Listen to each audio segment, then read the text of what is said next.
Inverting and non inverting amplifier, operational amplifier as inverting and non inverting amplifier. ठीक है जी। Operational amplifier में हमारे पास क्या है, ये बहुत ही इंपॉर्टेंट एनालॉग सर्किट है जो कि फिल्टर्स और आपके पास ऑसिलेटर्स और जितने भी एनालॉग सर्किट्स हैं उनके लिए बड़ी बेसिक और बड़ा बिल्डिंग ब्लॉक है। ठीक है, आपने थ्योरी में इसके मतलब ऑलरेडी पढ़ चुके हैं। हम जाते हैं इसकी पिन कॉन्फ़िगरेशन की तरफ और इसके सिंबल की तरफ, और फिर हम इसके बाद इसको स्टार्ट करते हैं। ठीक है, ये एम्पलीफायर की तरह का ट्रायंगुलर टाइप इसका एक मैम आपकी डिज़ाइन है। वॉइस बहुत कम है। इसके सिंबल पे जाते हैं, फिर इसकी सर्किट डायग्राम और पिन कॉन्फ़िगरेशन पे जाते हैं, फिर इसको स्टार्ट करते हैं। ठीक है,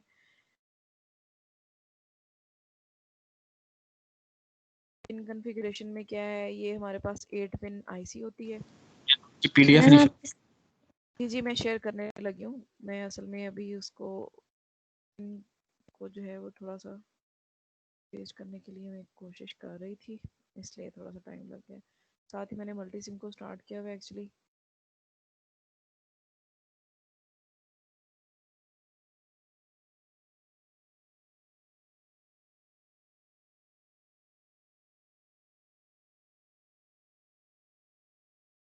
शेयर स्क्रीन करते हैं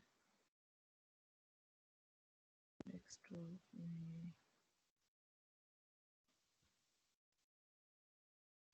ओके जी, आपके पास इस वक्त पेंट की विंडो आ रही है जिसमें मेरे पास इसकी पिन कॉन्फ़िगरेशन और इन्वर्टिंग एम्पलीफायर की कॉन्फ़िगरेशन सामने आपको व्यू हो रही है। ठीक है, इसमें जो लेफ़्ट साइड पे है वो पिन कॉन्फ़िगरेशन है। 7 8 पिन आईसी होती है, और इस आईसी को रीड कैसे हम करते हैं, किसी भी आईसी को उस आईसी के टॉप इंटरफेस के ऊपर कहीं पे एक नॉच बना हुआ होता है। नॉच वो उसकी टॉप फेस होती है, और इसके बाद लेफ्ट साइड पे आप एक डॉट बना हुआ देख रहे हैं जो बताता है कि आपने लेफ्ट साइड से इसको रीड करना शुरू करना है। यूजुअली हम लेफ्ट से ही रीड करते हैं आईसीस के पिन को। वहाँ से पिन नंबर 1 स्टार्ट होती है जिसके सामने लिखा हुआ है ऑफसेट नल, फिर पिन नंबर 2 है इन्वर्टिंग एम्पलीफायर, फिर नॉन इन्वर्टिंग के लिए पिन नंबर 3 है, फिर हमारे पास पिन नंबर 4 जो है वो इसके सप्लाई वोल्टेज का नेगेटिव हम इस पिन पे अप्लाई करते हैं। उसके बाद फिर हम रीड करते हैं, जब बॉटम पे आ जाएंगे तो बॉटम राइट से हम नेक्स्ट पिन लेंगे जो कि नंबर 5 हो जाएगी। ये पिन भी पिन नंबर 1 की तरह ऑफसेट नल है। फिर हमारे पास पिन नंबर 6 है जो कि आउटपुट की पिन होती है। अगर हमें ओपन की आउटपुट चेक करनी है तो हम पिन नंबर 6 के ऊपर उसको कनेक्ट करेंगे। ये और पिन नंबर 7 जो है ये आपके पास पॉजिटिव पावर की है। ऑपरेशनल एम्पलीफायर को डुअल पावर सप्लाई रिक्वायर्ड होती है। डुअल पावर सप्लाई का मतलब ये है कि हमें इसको पॉजिटिव सप्लाई भी देनी पड़ती है और नेगेटिव वीडीडी भी अप्लाई करना पड़ता है। अगर आपने जब में देखा होगा कि ऑपरेशनल एम्पलीफायर का जो इंटरनल सर्किट होता है उसके अंदर बहुत सारे ट्रांजिस्टर मैम आपकी वॉइस में इंटरप्शन आ रही है मैम। ये तो आप लोगों की अपनी एथिकल ड्यूटी है ना कि आप सब लोग अपने माइक्स को जो है वो म्यूट रखें। अब मैं यहाँ पे देखें, आपको फिजिकली स्टूडेंट्स को कंट्रोल करना इतना प्रॉब्लम नहीं होता, लेकिन अब यहाँ पे देखें मैं कैसे इस बात को इंश्योर कराऊं कि जी आप लोग अपने माइक को ऑफ कर दें। उस डिस्टर्बेंस का क्या फ़ायदा होगा भाई? अगर आप नहीं इंटरेस्टेड हैं तो ठीक है, आप अपनी उसका आसान हल ये है कि अपना माइक म्यूट कर दें, आप अपनी मर्जी का जो मर्जी काम करें। अगर आप नहीं, हर नुकसान तो आपका ही है।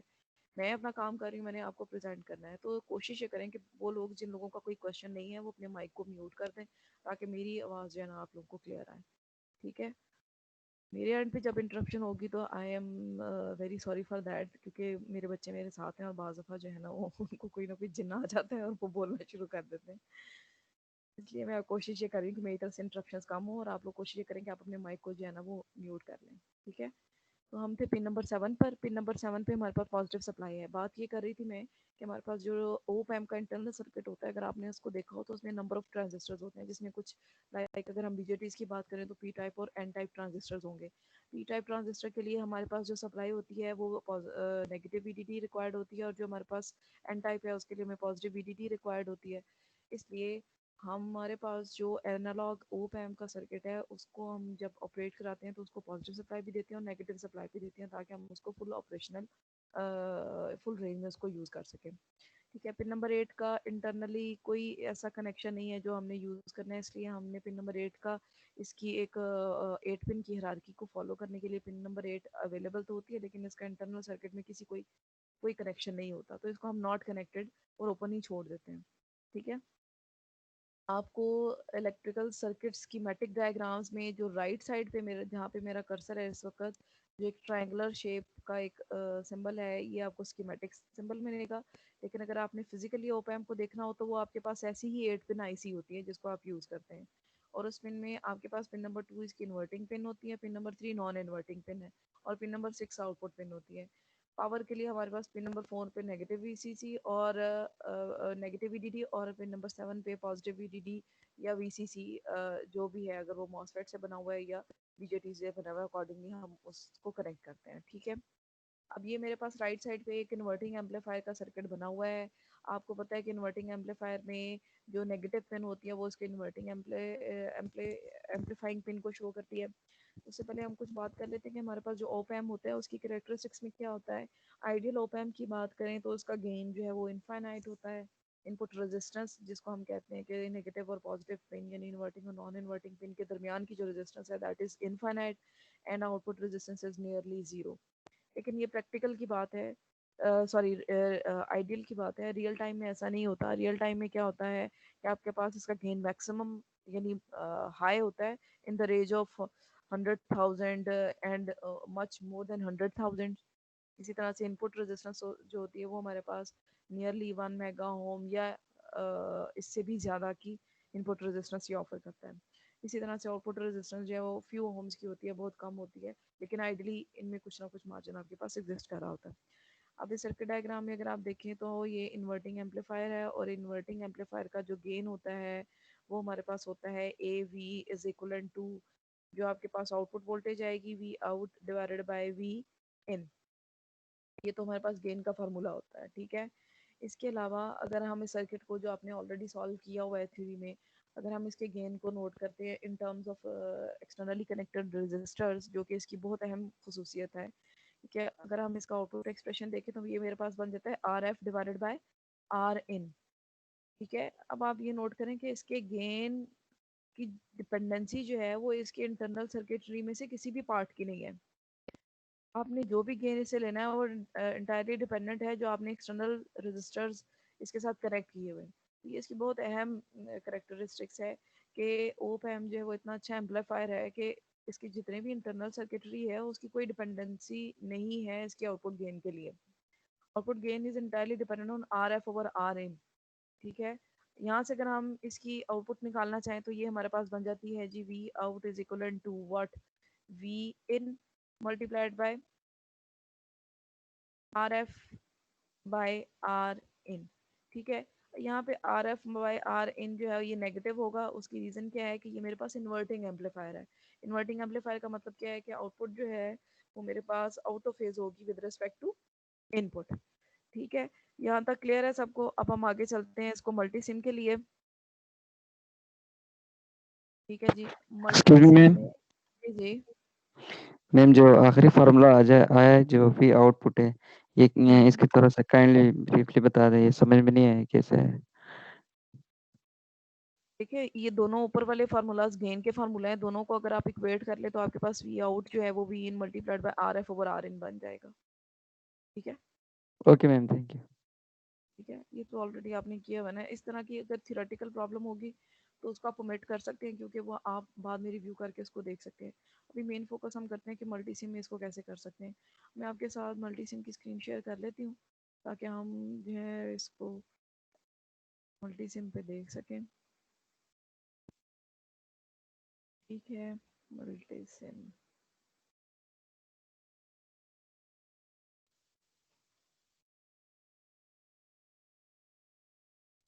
ओके, आपके पास मल्टी सिम की विंडो नज़र आ रही है। ठीक है, अब हम कंपोनेंट लिस्ट में जाते हैं और कंपोनेंट्स उठा लेते हैं। ठीक है, मैंने अपने पास क्या किया हुआ है कि इन कंपोनेंट्स को अपनी मेन इंटरफेस की जो विंडो है, मेन्यू बार है, उसमें इनको ऐड किया हुआ है। तो ओपैम के लिए जो है वो हम वर्चुअल ओपैम ले लेंगे। उसके लिए आपने क्या करना है, आप जैसे ही जिस तरह से भी प्लेस एनालॉग डिवाइसेस में जाएंगे या सेलेक्ट कंपोनेंट में चले जाएं आप, वहाँ से हम एनालॉग की ऑप्शन को सेलेक्ट करेंगे, एनालॉग वर्चुअल की ऑप्शन लेंगे और उसमें 3T वर्चुअल वाला एम्पलीफायर जो है वो हम उसको यूज़ करेंगे। ठीक है, फिलहाल हम इसी सिंबल को यूज़ करेंगे। अगर हमें कभी मौका मिला लैब में काम करने का तो डेफिनेटली फिर हमारे पास वही 8 पिन आईसी होगी, उसके साथ हम एक डुअल पावर सप्लाई बनाएंगे और उस डुअल पावर सप्लाई को हम फिर उसके साथ कनेक्ट करके उसको फॉलो अप करेंगे। ये आ गया हमारे पास ओप एम्प। ओप एम्प के बाद जो है हमें कुछ रजिस्टर्स चाहिए, तो हम दोबारा से बेसिक की लाइब्रेरी में जाते हैं। आप इन सब लाइब्रेरीज़ को अपनी मेन जो मेन्यू बार है उस पर ऐड कर सकते हैं। जैसे मेरे पास इस वक्त स्क्रीन में आ रहा है, जहाँ जहाँ मेरा कर्सर मूव कर रहा है आप देखें यहाँ पे बेसिक कंपोनेंट्स हैं। इसी तरह से मैंने पावर सोर्सेज को भी मेन इंटरफेस पे रखा हुआ है ताकि यहीं से मैं उनको पिक कर लूँ। ठीक है, आपके लिए जो भी आसानी हो आप उसको कर लें। सेलेक्ट कंपोनेंट में अब हम जाते हैं बेसिक रजिस्टर्स पे। ठीक है, एक रजिस्टर ले लेते हैं, फिर हम उसको कॉपी पेस्ट कर लेंगे।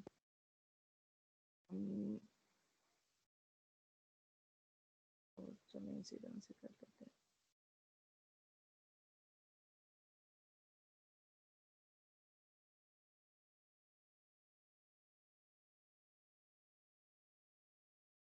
ठीक हो गया। अब हमें चाहिए एक पावर सोर्स। पावर सोर्स में हम ले लेते हैं जनाब DC power.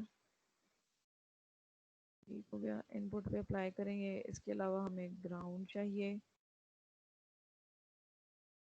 Non inverting pin को हम चूँकि यूज़ नहीं कर रहे इसलिए उसको भी मैं ग्राउंड के साथ कनेक्ट करूँगी और मेन सप्लाई को भी ग्राउंड के साथ कनेक्ट करेंगे। ठीक है, अब हमने क्या करना है, इनपुट को कनेक्ट करना है इनपुट रजिस्टर के साथ। चूँकि हमारे पास इन्वर्टिंग एम्पलीफायर है तो ये दोनों कनेक्ट होंगे जाके नेगेटिव वाले पिन से। ठीक है,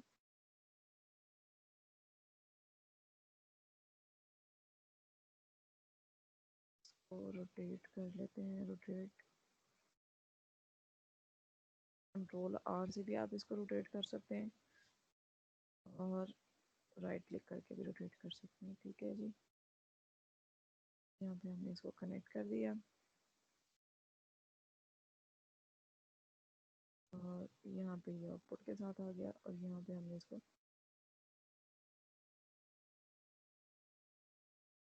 ग्राउंड के साथ कनेक्ट कर दिया। ठीक हो गया, ये हमारे पास जो है इसके इन्वर्टिंग एम्पलीफायर की स्कीमेटिक कंप्लीट हो गई है। यहाँ से ग्राउंड का कनेक्शन इससे हमारे पास इसको कंप्लीट कर लेते हैं। इनपुट रेजिस्टेंस को, अच्छा अब हम चेक कर रहे थे, हमने इन्वर्टिंग एम्पलीफायर बनाया, हमारे पास गेन क्या होता है R F over R in, जितनी आउटपुट रेजिस्टेंस होगी डिवाइडेड बाय इनपुट रेजिस्टेंस। तो हम इनपुट रेजिस्टेंस को जो है वो इस वक्त 100 ओम्स रख लेते हैं। ठीक है, और जो आपकी आउटपुट रेजिस्टेंस है उसको हम 1000 कर लेते हैं। तो हमारे पास कितना गेन बन जाएगा बच्चों? ये लैब नंबर 10 है। 10 हेलो, मैम 10 बनेगी 10 आउटपुट गेन बनेगा। बन जाएगा। ठीक हो गया। अच्छा अब हम जाते हैं इंटरेक्टिव यानी इसके सिमुलेशन वाले मोड में। हम इसको इसका डीसी स्वीप रन करते हैं और चेक करते हैं जी क्या हो रहा है। ठीक है, डीसी स्वीप में हमने क्या किया है, सोर्स हमने किसको रखा है V1 को। हम चेक करते हैं इसको -5 वोल्ट से लेकर 5 वोल्ट तक। ये कौन से वोल्टेजेस होंगे जो हम इसको इनपुट अप्लाई करेंगे और हम इसकी आउटपुट चेक करेंगे वो कैसे वेरी करेगी। 0.01 का हम इंक्रीमेंट दे देते हैं। आउटपुट वेरिएबल क्या होगा, यहाँ से हम सेलेक्ट कर लेते हैं। इसको सेलेक्ट करने से पहले आपकी आसानी के लिए हम क्या करते हैं, हम ये जो आउटपुट वायर है हम इसका जो कंपोनेंट नेम है उसको डिस्प्ले कर लेते हैं ताकि हमारे लिए रीड करना आसान हो जाए। तो इसका नेम 3 है, आप इसको ऑटो ऑटो नेम 3 है। अगर आप अपनी मर्जी से और इसका नाम रखना चाहते हैं तो आप यहाँ पे आउट कर दीजिए, वही नाम डिस्प्ले हो जाएगा। ठीक है, इसी तरह से इन वायर्स के नाम भी हम डिस्प्ले कर देते हैं।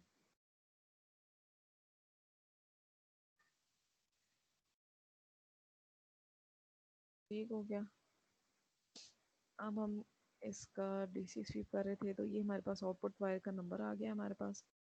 अब हम क्या करते हैं, आउटपुट वेरिएबल में V2 ऑलरेडी था इसलिए अब हम इसको ऐड कर देते हैं वी आउट के नाम से। वी आउट के नाम से हमारे पास ये सेव हो गया। और क्या हमने इसके चेंजेस करने हैं, डीसी स्वीप में आउटपुट आ गया हमारे पास। ठीक है, एनालिसिस ऑप्शन, ओके जी। अब हम इसको रन करते हैं, देखते हैं क्या बनता है हमारे पास।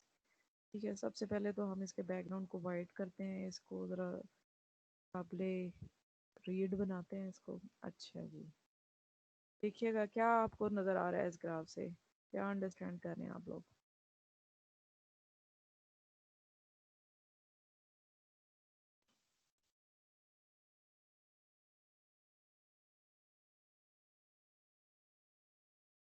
देखिए इसका गेन आपको नजर मैम आ जो रहा वोल्टेज है। है 12 और -12 के दरमियान में है, मूव हो रही है। ठीक है, कर्सर ले लेते हैं। ठीक है, कर्सर से हमें पता चल जाएगा कि जी हमारे पास वोल्टेजेस जो हैं वो 12 से लेकर 12 तक जा रहे हैं।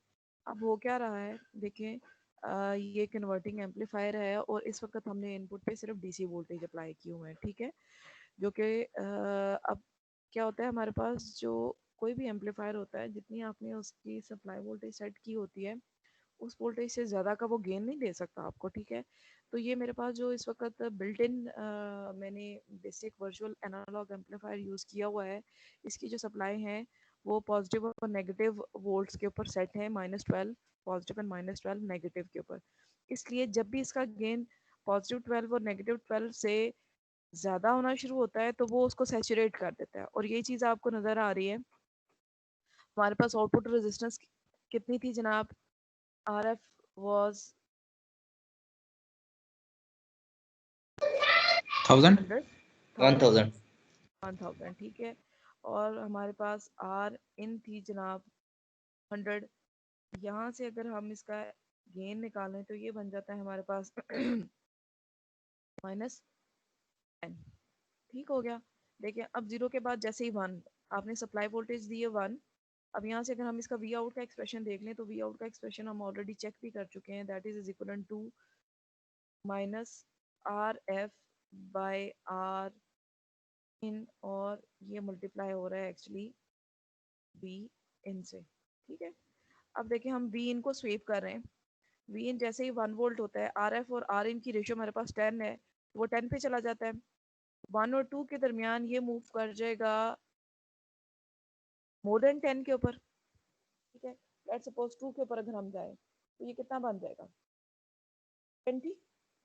अब चूंकि इसकी इनपुट करेक्टरिस्टिक्स जो इनपुट करेक्टरिस्टिक्स तो नहीं कहनी चाहिए, जो इसके सप्लाई वोल्टेज सेट है हमारे पास, जिस वक्त हमें यहाँ पर सेट नहीं करने पड़े, जो मैंने आपसे जिक्र किया था। अगर मैं पेंट की विंडो शो करूँ तो इस वक्त पेंट की विंडो में तो शायद नहीं है, वेट करें मैं आपको चेक कराती हूँ।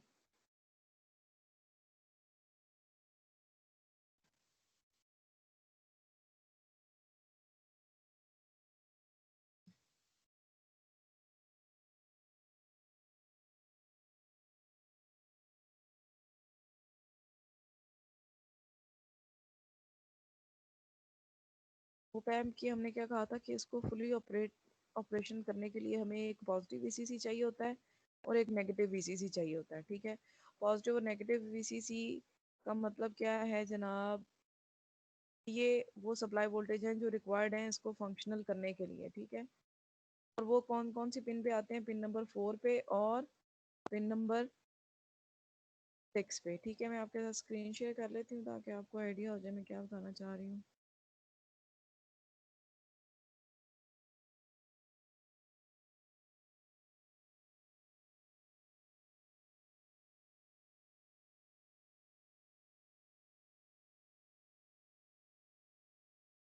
ठीक है, तो यहाँ पर देखिए एक नेगेटिव था एक पॉजिटिव था। यहाँ पे आपको एक पॉजिटिव वीसीसी रेड कलर में नज़र आ रहा है पेंट की विंडो में, और एक ग्राउंड नज़र आ रहा है। ठीक है, ये जो आपके पास पॉजिटिव वीसीसी है ना, ये इसकी कौन सी पिन नंबर है?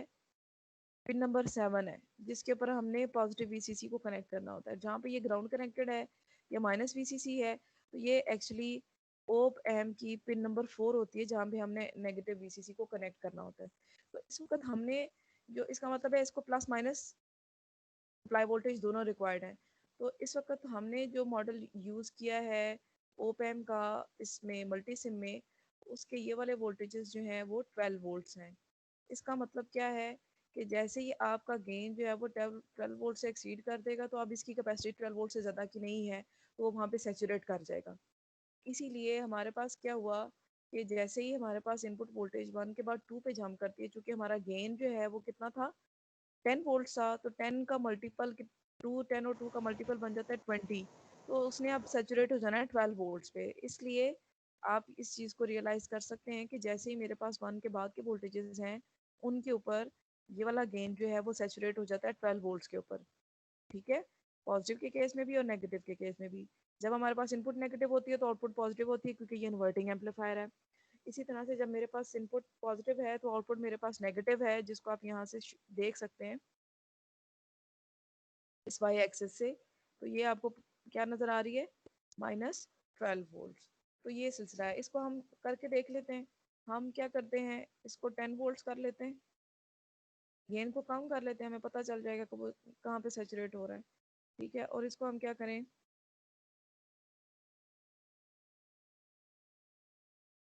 इसको भी 10 कर देते हैं, बल्कि दोनों को हम 100 कर देते हैं। 100 करेंगे तो गेन कितना हो जाएगा, 1। 1। ठीक है, अब इसको स्वीप करते हैं, क्या कहते हैं। ठीक है, तो अब आपको एक लीनियर ग्राफ नजर आ रहा है। उस लीनियर ग्राफ में क्या है, जैसे जैसे इनपुट चेंज होगी वैसे वैसे ही आउटपुट चेंज होती रहेगी। किस रेशियो से, -RF/R in से। ये तो कांस्टेंट रहेगा 1। लेकिन अब इनपुट चूंकि चेंज हो रही है, तो जैसे जैसे इनपुट की वैल्यू चेंज होगी, -5 पे आ गया आपके पास +5, इसी तरह से -4 पे आ गया आपके पास 4, इसी तरह से 3 पे, यानी वो 1 की रेशियो के साथ आपके पास एक लीनियर ग्राफ आ गया।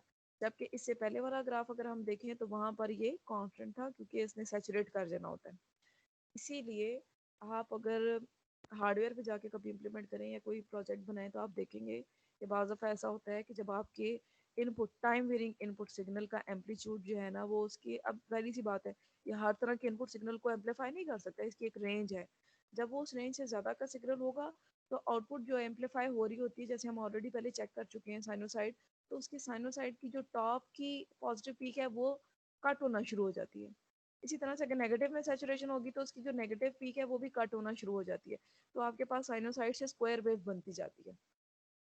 वो किस लिए होता है कि आपने उसकी इनपुट वोल्टेज रेंज से ज़्यादा का सिग्नल अप्लाई कर दिया होता है। अब उसकी जो सप्लाई वोल्टेजेस हैं वो उसके एक ख़ास लेवल तक सैचुरेट कर देते हैं।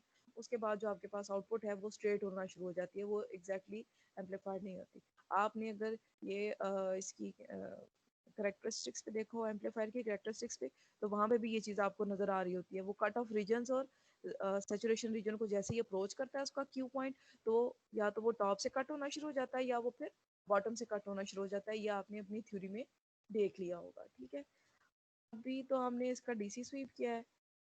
अब हम क्या देखना चाहते हैं, हम ये भी देखना चाहते हैं कि हमने जो इनपुट अप्लाई किया है वो एम्पलीफाई भी हो रही है या नहीं हो रही। तो हम वापस जाते हैं, इसको 10 का गेन देते हैं और हम क्या करते हैं, अब हम इसको देते हैं जी सप्लाई में एक टाइम वेरिंग सिग्नल, हमें पता तो चले जी ये क्या कर रहा है। ठीक है, हम ले लेते हैं फंक्शन जनरेटर।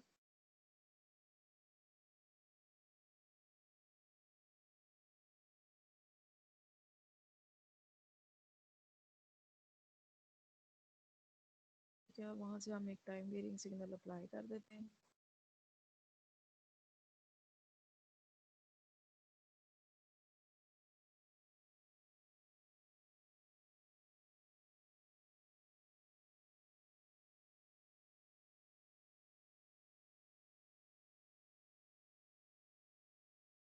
ओके जी, फ्रीक्वेंसी हम रख लेते हैं 1 किलोहर्ट्ज़।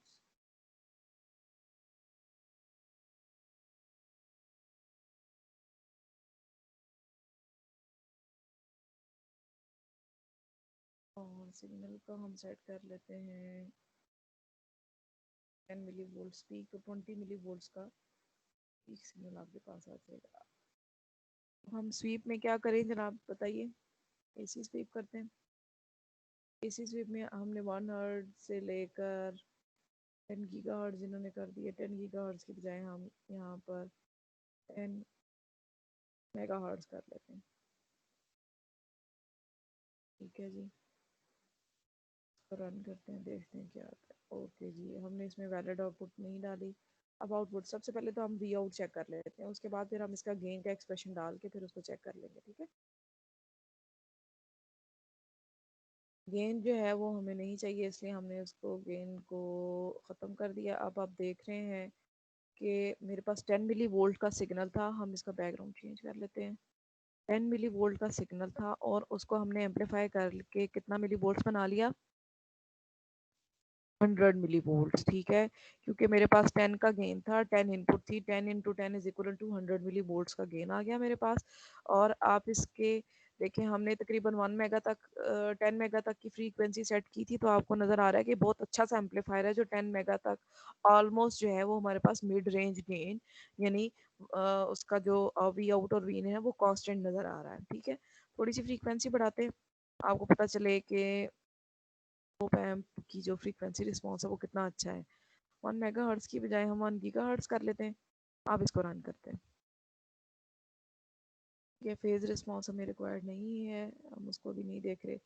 तो जनाब ये आ गया आपके पास वो फ्रीक्वेंसी रिस्पॉन्स या बॉडी प्लॉट जिसको हम ऑलरेडी हमने इससे पहले मॉसफेट एम्पलीफायर में भी देखा था, अब यहाँ पर भी हम देख रहे हैं। अब आप देखें कि ये जो नियरली ज़ीरो की फ्रीक्वेंसीज हैं उनके ऊपर इसका गेन बहुत अच्छा है। और वहाँ पर हमने क्या देखा था कि इनपुट फ्रीक्वेंसीज जैसे ही हमारे पास कम होती थी तो हमारे पास गेन जो है वो रिड्यूस होना शुरू हो जाता था। तो इस ओप एम्पलीफायर जो है वो आपके पास शुरू की जो लो फ्रिक्वेंसीज होती हैं उस पर भी इसका गेन आपको मैक्सिमम ही नज़र आ रहा है। ठीक है, ये भी इसकी करेक्टरिस्टिक्स है। तो ये 10 मिली का हमारे पास गेन हो गया।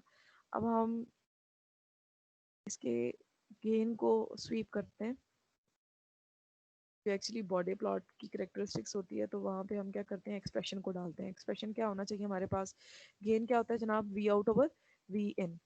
तो add expression V out divided by V one, जो कि हमारे पास इनपुट है, तो हमने ऐड कर लिया और ये हमारे पास आउटपुट में आना शुरू हो गया। ठीक है, एनालिसिस ऑप्शन में टाइटल हम दे देते हैं, यहाँ पे कुछ चीज़ें थोड़ी सी ऐड कर लेते हैं। एनालिसिस में, एनालिसिस वाले टैब में हम टाइटल दे देते हैं एनालिसिस का, हम क्या देख रहे हैं, इसका बॉडी प्लॉट है या आप इसको कह लें कि फ्रीक्वेंसी रिस्पॉन्स है। फ्रीक्वेंसी रिस्पॉन्स में हम क्या करते हैं, गेन को फ्रीक्वेंसी के रिस्पेक्ट से चेक करते हैं। ठीक है, ये हमारे पास फ्रीक्वेंसी पैरामीटर्स हम ऑलरेडी सेट कर चुके हैं, 1 हर्ट्ज से 1 गीगा हर्ट्ज है। अगर आप इसको चाहें तो डेसिबल स्केल पे देख सकते हैं, जो कि actual body plot decibel scale पे ही होता है। आउटपुट में हमारे पास एक्सप्रेशन है वी आउट बाई वी इन, और एनालिसिस में हमने इसका नाम रख लिया जनाब ये फ्रीक्वेंसी रिस्पॉन्स है। अब हम इसको रन करते हैं, ये आ गया आपके पास फ्रीक्वेंसी रिस्पॉन्स। अब आप देखें इसका गेन कितना आ रहा है जनाब, 20 dBs का गेन है। हम इस फेज वाले को तो कट कर ले पहले, ये 20 dBs का गेन आ रहा है आपके पास, और ये आपके पास आ गया फ्रीक्वेंसी इनपुट पे आ रही है और आउटपुट पे मैग्नीट्यूड आ रहा है। ठीक है, यहाँ पर हम इसके जो आपके पास ट्रेस है, ट्रेस की प्रॉपर्टीज़ को देख लेते हैं।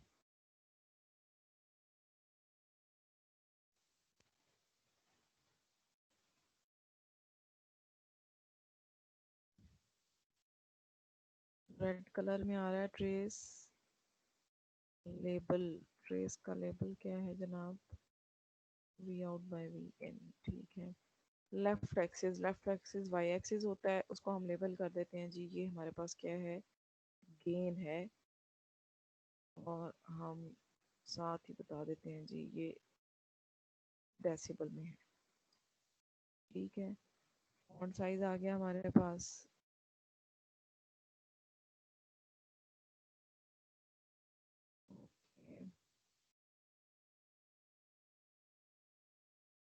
इसी तरह से बॉटम वाला एक्सिस जो है वो हमारे पास ऑलरेडी है, फ्रीक्वेंसी इन हर्ट्ज है, उसको हमें सेट करने की ज़रूरत नहीं है।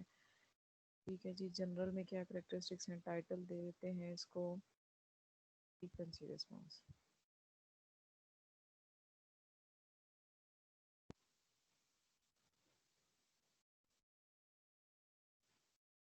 ठीक हो गया जी, ये आ गया आपके पास gain in dBs, frequency in hertz, and title आ गया जी हमारे पास फ्रीक्वेंसी रिस्पॉन्स। यहाँ से अगर आप कर्सर देखना चाहते हैं तो कर्सर से आप इसका -3 dB जो है वो भी लोकेट कर सकते हैं। यहाँ पर ये हमारे पास 19 dBs का जो गेन आ रहा है, यानी 20 ऑलमोस्ट है। इसमें से अगर आप 3 dB माइनस कर दें तो आपके पास इसकी cut off frequency, higher cut off frequency आ जाएगी, यानी इस वक्त वो उसकी वही इसकी बैंडविड्थ होगी, क्योंकि लोअर कट ऑफ में ये हमारे पास 0 तक की फ्रीक्वेंसीज को एम्पलीफाई कर रहा है। तो 19 में से 20 में से 3 dB माइनस करें तो ये हमारे पास कितना चला जाएगा,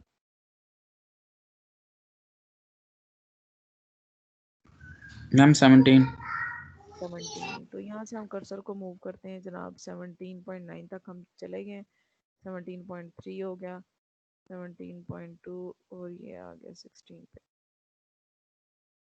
17.05। तो इस एक्सिस पे हमारे पास फ्रीक्वेंसी कितनी है जनाब, बताइएगा देख के, 8.82 मेगाहर्ट्ज। तो ये तकरीबन हमारे पास 10 मेगाहर्ट्ज तक की फ्रीक्वेंसीज को एम्पलीफाई कर रहा है, यानी इसकी बैंडविड्थ कितनी आ गई, 10 मेगाहर्ट्ज। अब किसी भी ओप एम्प की फ्रीक्वेंसी आपने देखनी है या बैंडविड्थ देखनी है, तो हम क्या करते हैं, उसकी डाटा शीट निकाल देते हैं। उसकी डाटा शीट पे गिवन होता है कि उसकी बैंडविड्थ क्या है। उसकी बैंडविड्थ क्या होगा कि जिस बैंडविड्थ तक के लिए उसका गेन, जिस 3 dB तक के लिए उसका गेन जो है वो मिड रेंज गेन के बराबर होगा। और जब up to -3 dB of that gain जब तक फॉल कर जाएगा उस वक्त तक वो उसकी बैंडविड्थ आ जाएगी। तो ये बैंडविड्थ जो है वो उसकी डाटा शीट पे गिवन होगी। जैसे ओपन 741 हम यूज़ करते हैं तो उसकी बैंडविड्थ भी नियरली 1 मेगाहर्ट्ज से 10 मेगाहर्ट्ज के दरमियान ही होती है। तो ये वाली जो हमने वर्चुअल कंपोनेंट यहाँ पे इस वक्त यूज़ किया है उसकी रिप्रेजेंटेशन भी बिल्कुल इसी तरह से है। ठीक है, ये तो हो गया हमारे पास inverting amplifier. Non inverting amplifier में हम क्या चीज़ चेक करना चाहेंगे। नॉन इन्वर्टिंग में हमारे पास क्या होगा, जो हमारे पास पिन है पॉजिटिव वाली पिन, वहाँ पे हम इनपुट अप्लाई कर देंगे। इन्वर्टिंग वाले R100 ओम को हम ग्राउंड कर देंगे, बाकी ऑलमोस्ट आपके पास सेम यही रहेगा। इसको करके चेक कर लेते हैं एक दफ़ा, आप इसकी प्रैक्टिस करें, मैं आपके साथ ऑनलाइन रहूँगी, आपको अगर हम कोई गेन के प्रॉब्लम ग्राफ 10 पे नहीं होना चाहिए था, 10 डेसिबल पे। करें। हम गेन का जो ग्राफ है वो 20 पे में शो कर रहा है, 20 डेसिबल गेन आ रहा है फ्रीक्वेंसी से रिलेटेड, जबकि अगर हम उसको कैलकुलेट करें तो 10 नहीं आता। तरह से 20 लॉक किया या 10 लॉक किया आपने।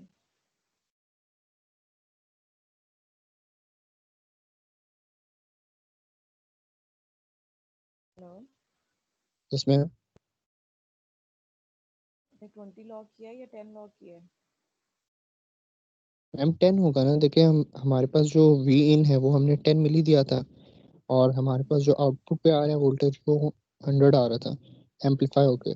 तो अगर हम उसको कैलकुलेट करें तो 100/10 10 आता है। अच्छा, एनी अदर। हाँ जी, किसी और का इसी बात के हवाले से किसी और का क्वेश्चन है या किसी और का एम्बिग्यूटी है।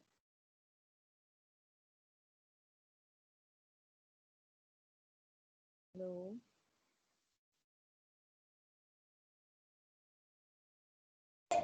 मैम समझ ही नहीं आई सादत ने क्या पूछा। दोबारा पूछें जी। उन्होंने पूछा है कि आपके पास जो गेन आ रहा है वो इस वक्त कितना आ रहा है। मेरे पास स्क्रीन आपके पास आ रही है इस वक्त। ओके, दोबारा से शेयर कर लेते हैं उसको।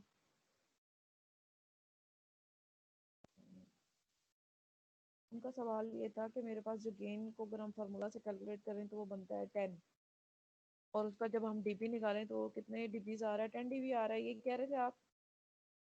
हम 20 आ रहा था।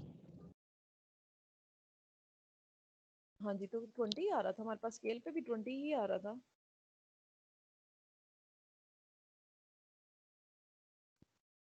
मैं मुझे नहीं समझ आई, काइंडली समझाते हैं।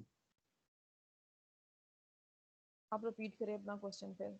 आप, मुझे जो समझ आई थी वो आप ये कह रहे थे कि जी आपने जो गेन कैलकुलेट किया है वो, और जो गेन हमारे पास आ रहा है डिस्प्ले पे, उन दोनों में डिफरेंस है, ये सवाल था आपका। Yes ma'am. हाँ जी, जो कैलकुलेट आपने किया वो कितना आ रहा है। मैम आपने इस पे वेन कितना दिया था फंक्शन जनरेटर से? 10 मिली वोल्ट्स। 10 मिली दिया था, और मैम एम्पलीफाई होकर कितना आ रहा था? 100 आ रहा था। हम्म, तो हम 100/10 करेंगे तो क्या होगा? मिली तो मिली से कैंसिल हो जाएगा, 100/10 10 आ जाएगा। जी 10 ही 10 आएगा। डेसिबल होगा ना। फार्मूला क्या होता है, यही तो मैं आपसे सही पूछ है। रही हूँ। फार्मूला सही है बताइए ना, फार्मूला बताइए मुझे। मैम, वो रेजिस्टेंस भी होगा ना, RF/RN भी है। वो एक ही, R F over R in से गेन निकालें तब भी सेम ही रहेगा, अगर आप वी आउट ओवर वी इन से निकालें गेन तब भी सेम ही रहेगा। मैं डेसिबल में जो गेन्स की रिप्रेजेंटेशन होती है उसका फार्मूला आपसे पूछ रही हूँ। डेसिबल्स तो जी मैम डेसिबल वो में मुझे कैसे याद कन्वर्ट करते हैं? हाँ जी, कोई और बताइएगा प्लीज। लास्ट टाइम हमने ये चीज देखी थी कि डेसिबल में हम गेन को कैसे कन्वर्ट करते मैम हैं विदाउट 20 मल्टीप्लाई वी आउट और वी इन करते हैं हम, डेसिबल में कन्वर्ट करें 20 log of v out over v in। अब ये 20 log of v out over v in निकालें, कितना आता है? सही है मैम 20 आएगा। हाँ जी, ये मैं आपको बताना चाह रही थी। आपने शायद 10 log of के साथ किया, इस वजह से वो नहीं आ रहा। ठीक है, अच्छा अब ये मेरे पास नॉन इन्वर्टिंग आ गया। ठीक है, नॉन इन्वर्टिंग में क्या है, मैंने इनपुट जो है वो नॉन इन्वर्टिंग पे दी है। मेरे पास 1 किलो हर्ट्ज का सिग्नल है, 10 मिली वोल्ट्स की पीक टू पीक एम्पलीट्यूड है। हम चेक करना चाह रहे हैं जनाब इसके एसी स्वीप में। एसी स्वीप में अब हम क्या करते हैं, पहले सिर्फ इसके वोल्टेज को देखते हैं। ठीक है, गेन को हटाते हैं यहाँ से, सिर्फ इसके वी आउट को चेक करते हैं वो कैसा आ रहा है। ऐड करें जनाब, रन करें इसको। ये आ गया वी आउट। ठीक है, अब वी आउट अगर आप फ्रीक्वेंसी रिस्पॉन्स इसका निकाल लें यहाँ पर। अच्छा, ये भी वी आउट अभी उसी तरह से दे रहा है। हम क्या करते हैं इसको ट्रांजिएंट एनालिसिस करते हैं इसका। ओके, टाइम के रिस्पेक्ट से जो है वो मेरे पास 1 किलो हर्ट्ज की फ्रीक्वेंसी है, तो कितना टाइम पीरियड सेट होना चाहिए? बताइए, शाबाश।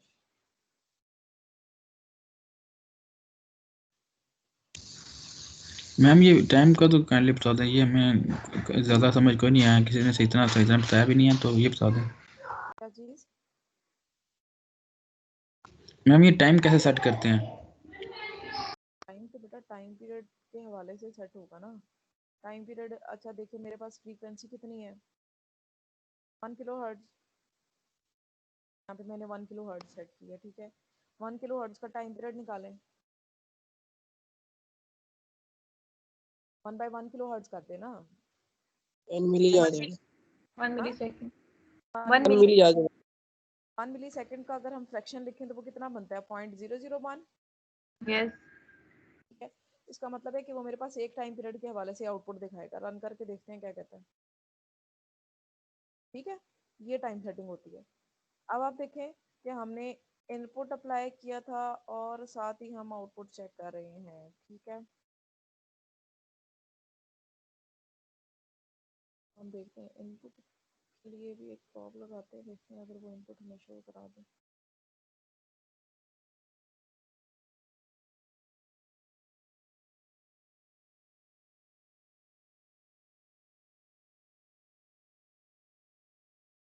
ठीक है, अब आप देखें इनपुट का सिग्नल, उसका मैग्नीट्यूड था 10 मिली वोल्ट्स।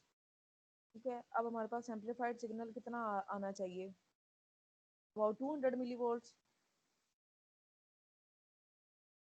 कितना होना चाहिए, कितना था गेन हमारे पास? बताइएगा प्लीज, गेन कितना आएगा? मैम गेन 10 था ना? हाँ, लेकिन अब ये कौन सा एम्पलीफायर है? ये नॉन इन्वर्टिंग है। Non inverting. आपके पास स्क्रीन पे नजर आ रहा है non inverting amplifier? No ma'am, मतलब ये तो मतलब जो इनपुट है वो उसकी आउटपुट, मगर ये थोड़ी एम्पलीफाई हो चुकी है। एम्पलीफाई हो चुकी है, लेकिन आप में से किसी को याद है मैंने इन्वर्टिंग का तो आपको बताया -RF ओवर Rin होता है। ठीक है, नॉन इन्वर्टिंग का गेन क्या होता है, किसी को आर याद? एफ नहीं। 1 + R2/R1। हाँ जी, अब ये कैलकुलेट करें हमारे पास कितना बनता है।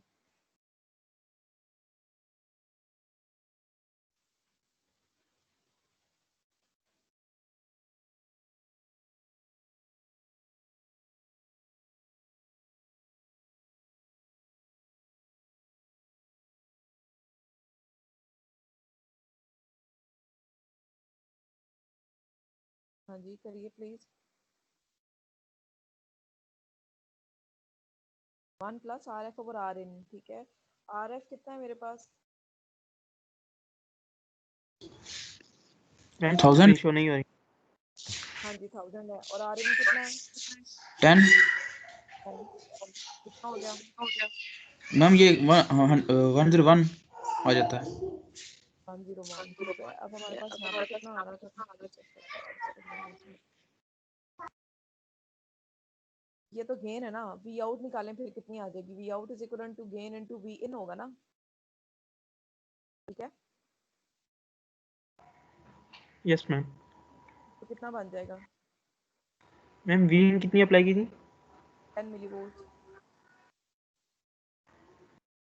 ठीक है। तो मैम 202। हाँ जी, तो अब आप यहाँ पे ग्राफ पे देखिए हमारे पास एक्सेस में कि ये आपके पास कितने वोल्ट आ रहे हैं। पहले तो हम इसका बैकग्राउंड सेट करते हैं। ठीक हो गया, इस बैकग्राउंड को सेट कर लिया हमने। अब आप देखें कर्सर को अगर हम मूव करें तो ये देखिए जी, ये आ रहा है हमारे पास ऑलमोस्ट 200 समथिंग। ठीक है, 220 अबाउट समथिंग आ रहा है। आपकी कैलकुलेशंस क्या कह रही हैं?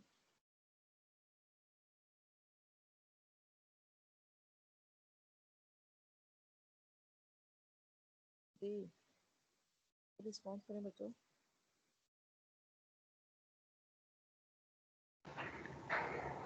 मैम यहाँ ज़्यादा शो कर रहा है। थोड़ा सा ज़्यादा शो कर रहा है, इसको डिग आउट करते हैं, क्या मसला है। हाँ, आना कितना चाहिए हमारे पास? 202।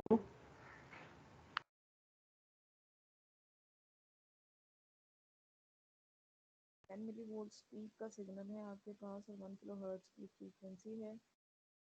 तो 1 प्लस गेन कितना हो गया? 10 ही हो गया हमारे पास। 1 प्लस 10 11। 11 इंटू वी इन की पीक अगर हमारे पास 100 है। मैम आपकी आवाज नहीं आ रही बिल्कुल ही। वी इन मैं पूछ रही हूँ कि अगर वी इन हमारे पास 10 है, 10 इंटू आपके पास गेन कितना था हमारे पास? 10 प्लस 1 11। गेन हमारे पास 10 था या 100 था? 101 था मैम, 101। मैम ये उससे तो फिर अगर गेन हमारा आर एफ जो उसका हमारा गेन है वो 1 प्लस आर एफ और आर इन है, तो वो उसकी वैल्यू आती है 101। अगर आपने फार्मूला बताया था कि हमने वी आउट निकालनी है, तो V out is equal to gain multiply by V in है। तो gain 101 multiply by V 10 milli volt करते हैं वो, तो फिर ये उससे बिल्कुल ही डिफरेंट आता है। आता है 101 को 10 मिली वोल्ट से अगर मल्टीप्लाई करें हम तो हाँ जी, कितना आता है?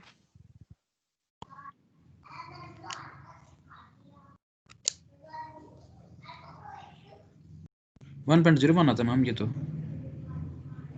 मिली में निकाल लेना 1.0। मिली का स्केल रखिए, हम तो काम करते हैं यहाँ से एसी सिग्नल अप्लाई करते हैं।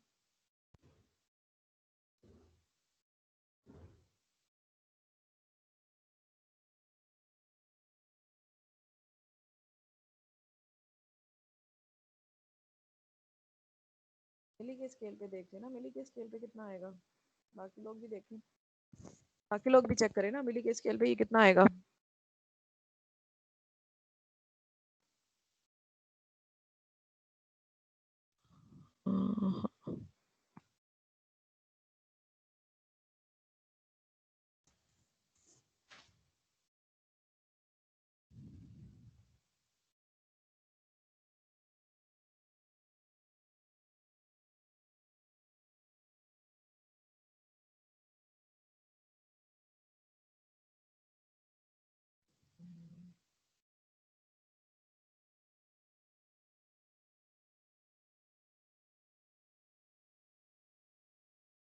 RMS को हमें पहले कन्वर्ट करना पड़ेगा, हम लिहाजा फंक्शन जनरेटर ही लगाते हैं यहाँ पे।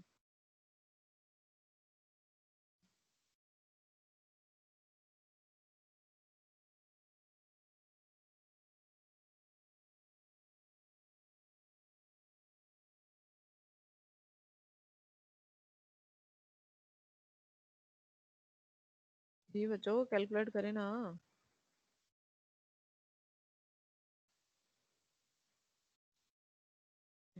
मिलीवोल्ट्स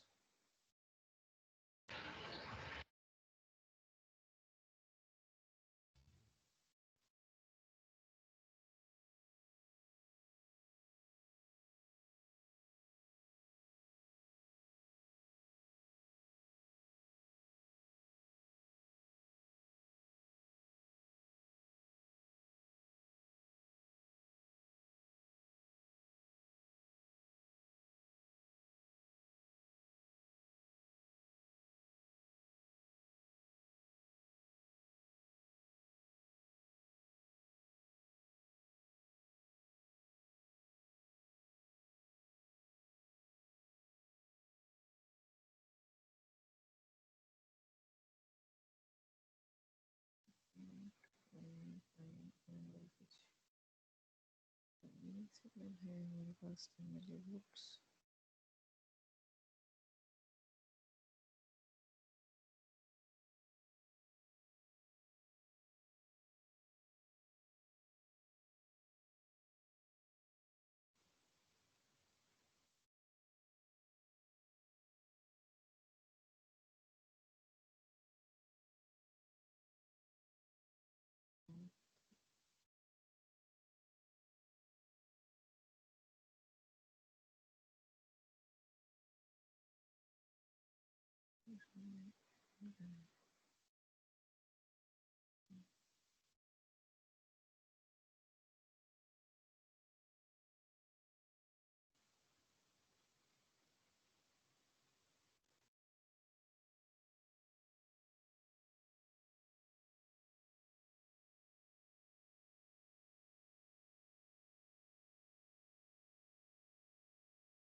जनरेटर अच्छा जी frequency 1 hertz 1 hertz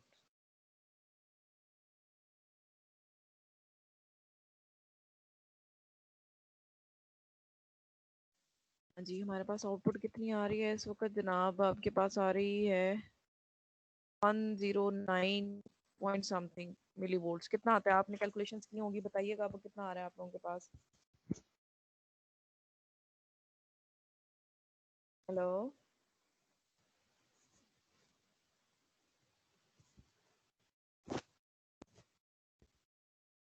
hello ma'am हमारा तो ये नहीं आ रहा नहीं तो पूछ रहे कितना आ रहा है आपका मैम गेन निकला था 101 और उसको 10 हमने वीन से मल्टीप्लाई किया 10 आ रहा है 110 आ रहा है तो मैम 100 मैम 10 आता है तो उसको 10 मिली आता है 10 मैम 110 आता है फैसल गलत कह रहे हैं 1000 डिवाइडेड बाय 100 करो तो 10 आ जाएगा ठीक है प्लस 1 कर दो 11 और 11 को मल्टीप्लाई करो 10 मिली से तो वो 110 मिली देते थे तो हमारे पास 109 पॉइंट समथिंग आ रहा है उसका भी कर्सर अगर हम थोड़ा सा प्रीसाइज करें तो वो 110 तक चला ही जाएगा ना 110 ठीक है इतना थोड़ा बहुत तो डिफरेंस होता ही है आपके पास ठीक आ रहा है ना बच्चों आप देखें आप लोग पता है क्या मिस्टेक कर रहे हैं ये मेरे पास 1000 है 1000 को जब आप 100 से डिवाइड करेंगे तो 10 आएगा 100 नहीं आएगा जो पहला 100 गेन आ रहा था ना वो 10 इंटू 10 की वजह से 100 गेन आ रहा था हाँ इनपुट हमारे पास सॉरी वी आउट 100 इस वजह से आ रही थी कि वहाँ हमारे पास वी इन 10 था और गेन हमारे पास 10 था तो दोनों को मल्टीप्लाई करें तभी हमारे पास बन जाता था अब यहाँ पर अगर आप चेक करें तो ये हमारे पास 110 के करीब ही इसकी आउटपुट आ रही है और हम आउटपुट को ही चेक कर रहे हैं तो V out is equal to gain multiplied by V in तो गेन का जो एक्सप्रेशन है वो 1 plus R F over R in है R F over R in 10 बनता है 10 प्लस 1 11 हो गया 11 इंटू आप अगर 10 कर दें तो वो 110 बन जाता है तो ये मेरे पास 109.78 समथिंग आ रहा है ये 110 ही आ रहा है आपके पास ठीक है यस मैम अब हम इसका गेन देख लेते हैं ठीक है ठीक है मैम मैंने आपको थोड़ी सी इसके लेजेंड्स ऐड करने के बारे में बताना था मेरे पास बैटरी ऑलमोस्ट डाई होने के लिए है मैं फटाफट इसको गेन देख लेते हैं हम डेसिबल में ताकि जो है ना इसको टर्न ऑफ होने से पहले फिर मैं मोबाइल पे आपके साथ दोबारा से लॉग इन होंगी आप लोगों ने फिर इसकी प्रैक्टिस करनी है मैं आपके साथ ही रहूँगी फिर आप मेरे से क्वेश्चंस पूछ लीजिएगा हम जा रहे हैं एसी स्वीप पे हम इसका बॉडी प्लॉट देख लेते हैं 1 हर्ट्ज से 10 मेगाहर्ट्ज तक कर लेते हैं हम अच्छा चलें इसको इसी तरह से रहने देते हैं वी आउट में हम एक्सप्रेशन डालते हैं add an expression V out copy this variable divided by V in copy this expression over V1 अब हम ये चेक करते हैं कि V1 वाकई यही V1 है या कोई और V1 तो नहीं हो गया क्योंकि हमने उसको रिप्लेस किया था फंक्शन जनरेटर को नॉन इन्वर्टिंग इनपुट के साथ। क्वेश्चन ऐड हो गया है। वी आउट को हम रिमूव करते हैं। एनालिसिस ऑप्शन में हमारे पास फ्रीक्वेंसी रिस्पॉन्स है, आउटपुट गिवन है। चलिए जी इसको रन करते हैं, देखते हैं क्या होता है। अब आप उसका अगर डेसिबल निकाल लें तो आपके पास डेसिबल के हवाले से ये इसका बॉडी प्लॉट बनता है। इसका मिड रेंज गेन जो हमारे पास इस वक्त आ रहा है वो आ रहा है जनाब 20 dBs, ठीक है।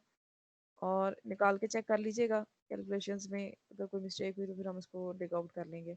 और यहाँ पे 17 पे जाके जनाब ये आपके पास 3 dB डिक्रीज कर गया। इसका मतलब ये है कि इसकी जो हमारे पास फ्रीक्वेंसी है वो भी नियरली वही 10 यानी 9 मेगाहर्ट्ज़ और 10 मेगाहर्ट्ज़ के दरमियान है। तो ये इस वक्त हमारे पास जो ओपैम्प हमने यूज़ किया हुआ है उसकी बैंडविड्थ 10 मेगाहर्ट्ज़ है, यानी 10 मेगाहर्ट्ज़ तक इसका जो मिड रेंज गेन है वो कांस्टेंट रहता है। इस वक्त जितना भी आपके पास आ रहा है 20 dB का जो गेन आ रहा है वो आपके पास कांस्टेंट रहेगा। और जैसे 10 मेगा के बाद जो है ये डिक्रीज होना शुरू हो जाएगा। और फिर हमारे पास ये 10 dB पर डिकेड और 20 dB पर डिकेड का कॉन्सेप्ट होता है, यानी अगर आप डिकेड फ्रीक्वेंसी मूव कर रहे हैं तो ये आपके पास 10 dB तक रिड्यूस कर जाएगा, ठीक है। मैम इसकी फिर सेटिंग में आपने वो एनालिसिस के टैब के अंदर क्या बताया था वही समझ आया। सेटिंग में एनालिसिस के टैब में क्या सेट किया हमने?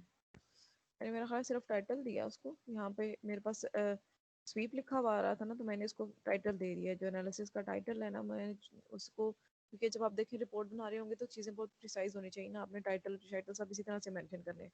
तो ये फ्रीक्वेंसी रिस्पॉन्स है, इसलिए मैंने फ्रीक्वेंसी रिस्पॉन्स के नाम से उसको सेव कर दिया है।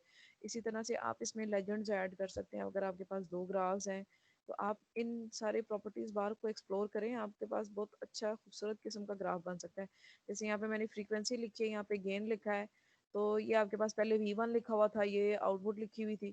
अब आउटपुट में आपके पास क्या है, गेन इन डेसिबल था, इसलिए मैंने उसके टाइटल को चेंज कर दिया। कहाँ से चेंज किया है, यहाँ पर आप ग्राफ विंडो में जा सकते हैं, इसके ट्रेस में जा सकते हैं। ट्रेस प्रॉपर्टीज़ को मैंने जब ओपन किया था तो ये मेरे पास वहाँ पर इसके पास उसका टाइटल आ रहा था फ्रीक्वेंसी रिस्पॉन्स।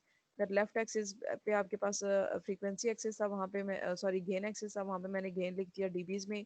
फिर इसी तरह से बॉटम एक्सिस था, वहाँ पे मेरे पास जो फ्रीक्वेंसी इन हर्ट्ज था वो मैंने सेट किया है। इस तरह जनरल प्रॉपर्टीज़ थी उसकी, आप देख लें वहाँ पे भी टाइटल आ रहा था। इस तरह ट्रेसेस हैं, फिर आप इनके जो ट्रेस विड्थ है उसको चेंज कर सकते हैं। ये चीज़ें आपको खुद से चेक करनी पड़ती है ना। कलर आप चेंज कर सकते थे इस तरह से। ओवरले ट्रेसेस की ऑप्शन है जिसमें आप मल्टीपल ट्रेसेस को एक ही विंडो पर देख सकते हैं। जब आप ये क्लिक करेंगे तो आपके पास, चूंकि हमें पता है कि हमारे पास पीछे सारे के सारे ग्राफ जो है ना उसकी मेन विंडो पे अपेयर हो रहे होते हैं, तो जिस ग्राफ को आपने ओवरले कराना है उसको सेलेक्ट कर लें,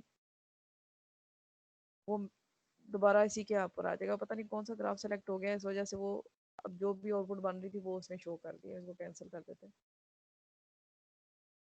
ठीक है। तो ये हमारा फ्रीक्वेंसी रिस्पॉन्स था। इसी तरह ट्रेस की प्रॉपर्टीज़ हैं, कर्सर की प्रॉपर्टीज़ आप सेट कर सकते हैं, ग्राफ विंडो की प्रॉपर्टीज़ हैं, आप वहाँ पे जाके उनको सेट कर सकते हैं, ठीक है। तो ये बहुत सारी सेटिंग्स हैं जिनको यूज़ करते हुए जनाब आपके पास जो अपीयरेंस है ग्राफ की वो कदरे बेहतर हो जाती है, रादर के वही जनरल जनरल सी चीज़ें आ रही हों। अब यहाँ पे आपने ये देखना है कि आपने लेजेंड्स कैसे ऐड करने हैं। लेजेंड का मतलब क्या है कि आपके पास गेन है। अब अगर एक से ज़्यादा के ग्राफ होंगे तो वो लेजेंड्स आपको जरूरत पड़ेगी, जिसमें आप बताएंगे कि जी रेड कलर का ग्राफ जो है वो क्या रिप्रेजेंट कर रहा है, ब्लू कलर का ग्राफ क्या रिप्रेजेंट कर रहा है। तो वहाँ पे इन चीज़ों की आपको फिर जरूरत पड़ती है, ठीक है। अभी आपका इसके हवाले से कोई क्वेश्चन है तो पूछ लीजिए, फिर मैं, क्योंकि मेरे पास बैटरी ऑलमोस्ट डाई होने वाली है, तो फिर मैं आपके पास मोबाइल से लॉग इन होंगी, आप इसकी प्रैक्टिस करेंगे, मैं आपके साथ ही होंगी। फिर एनी क्वेश्चन?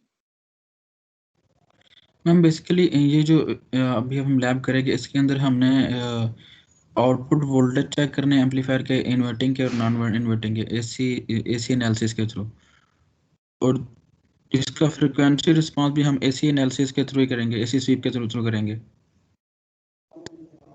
एक तो हमने डीसी स्वीप चेक किया था, हमने ये चेक किया था कि इनपुट के वेरी होने से आउटपुट के ऊपर क्या इफेक्ट पड़ रहा है, गेन की रिलेशनशिप से हमने इस चीज़ को वेरीफाई किया था डीसी स्वीप से। जैसे हम किसी भी ट्रांजिस्टर की जो है ना ऑपरेटिंग प्रॉपर्टी ऑपरेटिंग करेक्टरिस्टिक्स देख सकते हैं, डीसी ऑपरेटिंग पॉइंट।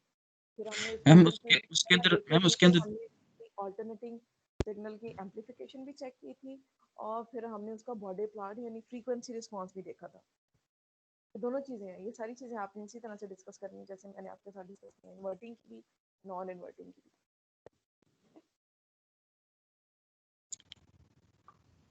मैं वो तो समझ आ गया, मैं ये पूछना चाह रहा था कि जो हमने डीसी स्वीप उसका किया था, उसके अंदर हमने डीसी सोर्स रखी थी और हम उसका चेक कर रहे थे कि हमने डीसी वैल्यूज को स्वीप कराया था और इसके इनपुट के चेंज होने से उसके आउटपुट के ऊपर क्या फ़र्क पड़ रहा था, और जब उसको हम गेन के साथ मल्टीप्लाई कर रहे थे, ये तो उसका हो गया ना, गेन के ऊपर इफेक्ट हो गया, क्या उसका पड़ रहा था इनपुट के वेरी करने से। फिर हमने इसका एसी स्वीप किया, एसी स्वीप के अंदर हमने उसकी इनपुट के ऊपर हमने टाइम वेरिंग सिग्नल अप्लाई किया इस फंक्शन जनरेटर से। फिर हमने उसकी आउटपुट चेक की कि इनपुट हम अप्लाई करें तो आउटपुट इन्वर्टिंग आते हैं या नॉन इन्वर्टिंग आते हैं, in case of inverting and non inverting amplifier. फिर उसी फंक्शन जनरेटर को रखते हुए हमने फ्रीक्वेंसी रिस्पांस चेक किया था। मैम वो फ्रीक्वेंसी रिस्पांस का मसलन उसकी सेटिंग एक दोबारा बता दें, बाकी तकरीबन समझ आ गई है। रिस्पॉन्स वाला तो फ्रीक्वेंसी रिस्पॉन्स वाला तो हम लास्ट टाइम भी कर चुके हैं, उसकी ये सेटिंग्स बिल्कुल उसी तरह से होंगी। एसी स्वीप ही आप करेंगे, ठीक है। एसी स्वीप में आपके पास जो आपने सिंपल एम्पलीफाइड सिग्नल देखना है, एम्पलीफाइड इन्वर्टिंग और नॉन इन्वर्टिंग है या नहीं विद रिस्पेक्ट टू इनपुट, वो तो आप देखेंगे ट्रांजिएंट एनालिसिस में। वहाँ पे हमारे पास ऑल्टरनेटिंग सिग्नल आपके पास आउटपुट का आ रहा होगा, वो आपका ट्रांजिएंट एनालिसिस में आएगा, क्योंकि वो विद रिस्पेक्ट टू ट्री है ना। Transient analysis with respect to time ही आता है। फ्रीक्वेंसी वाला जो है वो with respect to AC sweep होगा, और उस एसी स्वीप में आपने फ्रीक्वेंसी को स्वीप करना होता है और उसकी आउटपुट को चेक करनी होती है। देख लेते हैं इसकी प्रॉपर्टीज को एक दफ़ा से दोबारा, एप्लीकेशन विंडो को मैं ओपन कर लेती हूँ। मल्टीसिम अगर है तो वो ओपन हो जाएगा। आ रहा है आपके पास मल्टीसिम इस वक्त? मल्टीसिम आ रहा है? मैम अभी हो रहा है, नो मैम। तक नहीं आया।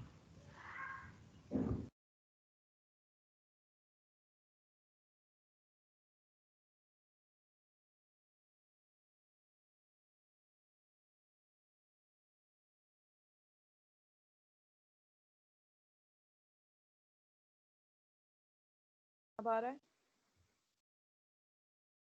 यहाँ से एसी स्वीप की करेक्टरिस्टिक्स पे जाएंगे, वहाँ से हमने एसी स्वीप सिलेक्ट किया है। स्टार्ट फ्रीक्वेंसी 1 हर्ट्ज से स्टार्ट करके हम 10 गीगा हर्ट्ज तक जा रहे हैं, आप 10 मेगा हर्ट्ज तक चले जाएं और भी आपको नियरली अच्छा सा बिल्कुल एंड वाला उसको पॉइंट मिल जाएगा। 10 की जाए 15 कर लें, क्योंकि 10 तो उसकी बैंडविड्थ में आ रहा है ना। आप कर लें 20 मेगा हर्ट्ज कर लें, ठीक है। 20 की बजाय अगर आप 30 कर दें तो एक और चीज़ देख लेंगे। 20 डेसिबल का स्केल रखने हैं यहाँ पर आपके पास, ठीक है। डिकेड स्वीप टाइप की आपके पास, नंबर ऑफ पॉइंट्स पर डिकेड 10, हर डिकेड यानी हर 100 के डिफरेंस के बाद जो है वो आपको 10 का पॉइंट्स का डिफरेंस लेगा। इसको रन कर लें। आउटपुट में आपने क्या शो कराना है जनाब? एक्सप्रेशन गेन का, वी आउट बाय वी इन, ठीक है। अब हम इसको रन करते हैं, ये आ जाएगा आपके पास गेन का expression plus phase difference. Phase difference जो कि इस स्टेज पे आपको पढ़ाना जो है वो थोड़ा सा कॉम्प्लेक्स है, इसलिए हम उसको फिलहाल नहीं देख रहे, ठीक है। ये आ गया आपके पास गेन। आप यहाँ पर देखिए कि वो बहुत ज़्यादा स्टीपेस्ट होने की बजाय सिंपल आपके पास इतना ही शो हो रहा है, ठीक है। ये 3 dB का, ये इसका मिड रेंज गेन आ गया 20 का, और इसके 3 dB रेंज आप 17 तक चले जाएं, जहाँ पे वो 17 पहुँच जाएगा वो आपके पास मिड रेंज गेन होगा, ठीक है। यहाँ पे आ गया हम 17 पॉइंट समथिंग, और ये तकरीबन नियरली 10 मेगा हर्ट्ज के करीब ही है, ठीक है। 10 मेगा हर्ट्ज के बाद जब हम जाते हैं 10 मेगा हर्ट्ज पर 20 मेगा हर्ट्ज पर, तो ये आपके पास कितना गेन रिड्यूस हो गया फर्दर? ऑलमोस्ट 10 का। ये 10 डीबीज पर डिकेड और 20 डीबीज पर डिकेड का भी एक कॉन्सेप्ट होता है, चलेंगे फिर कभी इंशाल्लाह देखेंगे। अभी आपको इसकी सेटिंग्स का आइडिया हो गया तो मुझे बताइए, फिर हम नेक्स्ट कंटिन्यू करें। जी मैम ठीक हो गया। Any other question regarding multisim right now?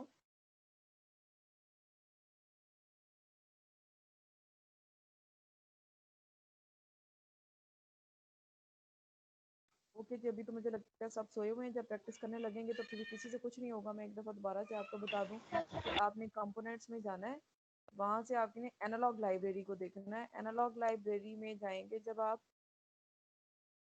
Diode में से ये आ जाएगा आपके पास एनालॉग लाइब्रेरी, एनालॉग लाइब्रेरी के अंदर आपने एनालॉग वर्चुअल की कंपोनेंट्स में से 3D वर्चुअल वाला सेलेक्ट करना है। यहाँ से आपके पास ऑपरेशनल एम्पलीफायर आएगा। यहाँ से फिर आपको मसला होगा जब आप ऐड करना शुरू करेंगे, ठीक है। ये आपकी एनालॉग लाइब्रेरी से आएगा।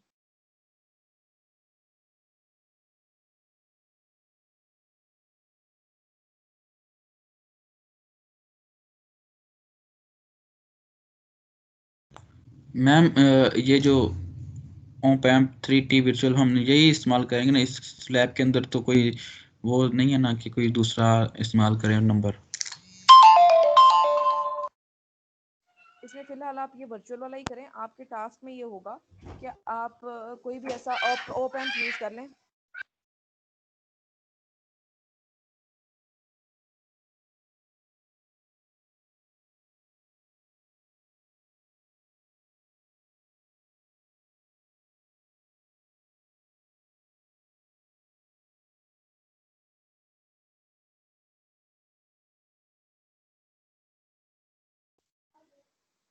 आपने कोई भी ओप एम्प, उसकी ओप एम्प की लाइब्रेरी, एनालॉग लाइब्रेरी में जाके फिर आपने ट्रेस कर लेना है।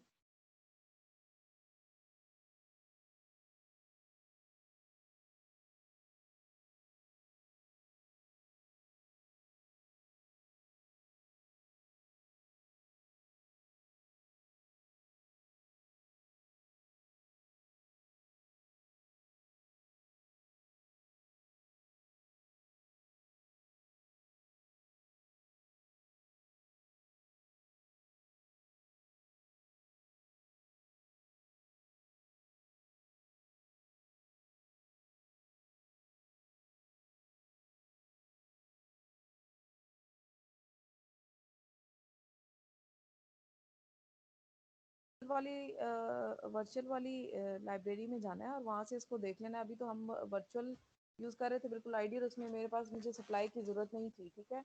जब आपने खुद से एम्पलीफायर लगाना होगा ना तो उसमें नंबर ऑफ़ मॉडल्स हैं, ठीक है। आपने देख लेना है कि कौन सा मॉडल आपके पास सूट करता है, उसकी डाटा शीट देख लीजिएगा। वहाँ पर फिर ये जो आपके पास पिन है ना, ये वाली 2 पिन्स, ये आपके पास इसकी सप्लाई की पिन्स हैं जो आपने एक्सटर्नली कनेक्ट करनी होंगी, ठीक है। पॉजिटिव वीसीसी और नेगेटिव वीसीसी, ठीक है। तो वो यूजुअली हमारे पास जो है ना 12 से 15 वोल्ट के दरमियान होता है। आप 12 वोल्ट से लेके 15 वोल्ट के दरमियान। अब ये आपके पास फिर उसकी डाटा शीट आपको देखनी पड़ेगी। उसकी डाटा शीट पे गिवन होगा कि उसने सप्लाई वोल्टेज कितनी सप्लाई वोल्टेज के साथ काम करना है, ठीक है। ये आपके पास आउटपुट पिन होगी, पॉजिटिव और नेगेटिव, इन्वर्टिंग और नॉन इन्वर्टिंग होगी। जो टॉप वाली होगी वो आपके पास पॉजिटिव वीसीसी की होगी, जो बॉटम वाली होगी वो नेगेटिव वीसीसी की होगी। और वहाँ से आपने एक डुअल पावर सप्लाई बनानी है। डुअल पावर सप्लाई हम कैसे बना सकते हैं?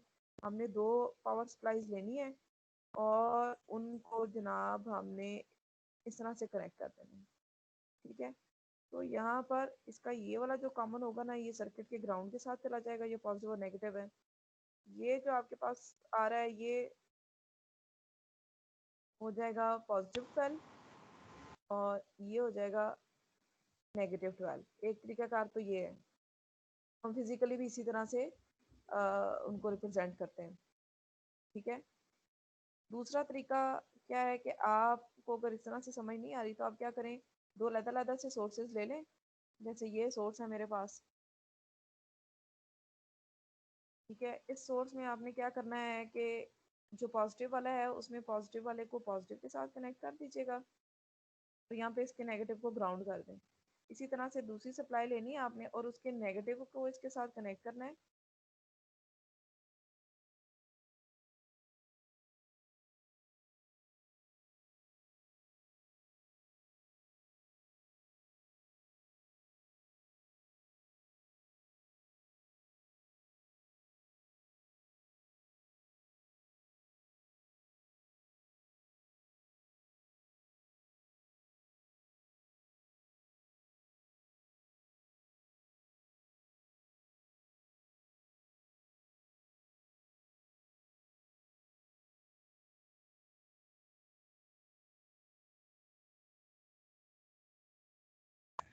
आई थिंक मैम का लैपटॉप ऑफ हो गया।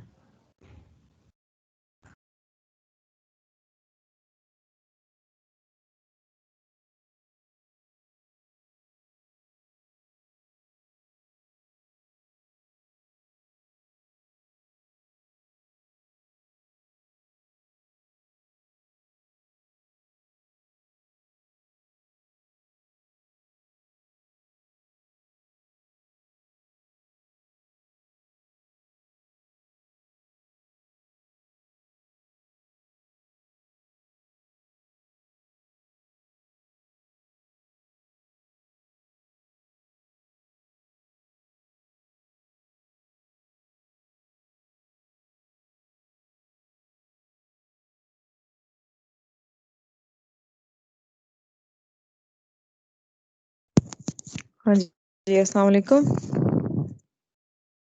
वालेकुम सलाम। ना मैम। ठीक है, तो मैं आपसे ये ज़िक्र कर रही थी कि वहाँ पे फिर हमने डुअल सप्लाई देनी होती है, तो डुअल सप्लाई का तरीक़ाकार जो आपने थोड़ा बहुत देख लिया वो यही था कि या तो आप दोनों सप्लाइज़ को लेके इस तरह से करें कि एक का नेगेटिव और दूसरे का पॉज़िटिव और दोनों के वोल्टेजेस सेम होने चाहिए। उनको कनेक्ट करके उनका कॉमन ग्राउंड कर दें और फिर जो नेगेटिव वाला टर्मिनल होगा वो नेगेटिव वीसीसी के साथ कनेक्ट कर दें और जो पॉज़िटिव वाला टर्मिनल होगा उसको पॉज़िटिव वीसीसी के साथ कनेक्ट कर दें। या दोनों को सेपरेटली इस तरह से कनेक्ट कर दें कि एक सोर्स का नेगेटिव टर्मिनल जो है वो माइनस वीसीसी के साथ कनेक्ट कर दें और पॉजिटिव वाले को ग्राउंड के साथ कनेक्ट कर दें, तो भी वो नेगेटिव वीसीसी उसको सप्लाई कर देगा, ठीक है? तो रियल टाइम में भी हमारे पास ऐसे ही होता है क्योंकि उसमें कुछ एन टाइप और कुछ पी टाइप ट्रांजिस्टर्स होते हैं, तो उनको अपने हिसाब की सप्लाई चाहिए होती है। आपको पता है एन के लिए हमें पॉजिटिव वीसीसी चाहिए होती है, पी के लिए हमें नेगेटिव वीसीसी चाहिए होती है, तो फिर हमें ये दोनों सप्लाईज़ उसको देना पड़ती हैं। अदरवाइज़ क्या होगा, बाज़ दफ़ा जैसे फिज़िकली जब हम लैब में काम करते हैं, तो बाज़ दफ़ा स्टूडेंट जो हैं वो सिर्फ़ एक सप्लाई देते हैं, दूसरे को सिंपली ग्राउंड यानी माइनस वीसीसी को सिंपली ग्राउंड कर देते हैं। तो उसमें क्या होता है आपके पास एक साइकिल एम्पलीफाई होके आ रहा होता है, जिस साइकिल का काम जो है वो दूसरे ट्रांजिस्टर्स के थ्रू होता है, वो वाला साइकिल जो है वो आपके पास ओमिट हो जाता है। उससे फिर ये फ़र्क पड़ता है आपके पास, ठीक है?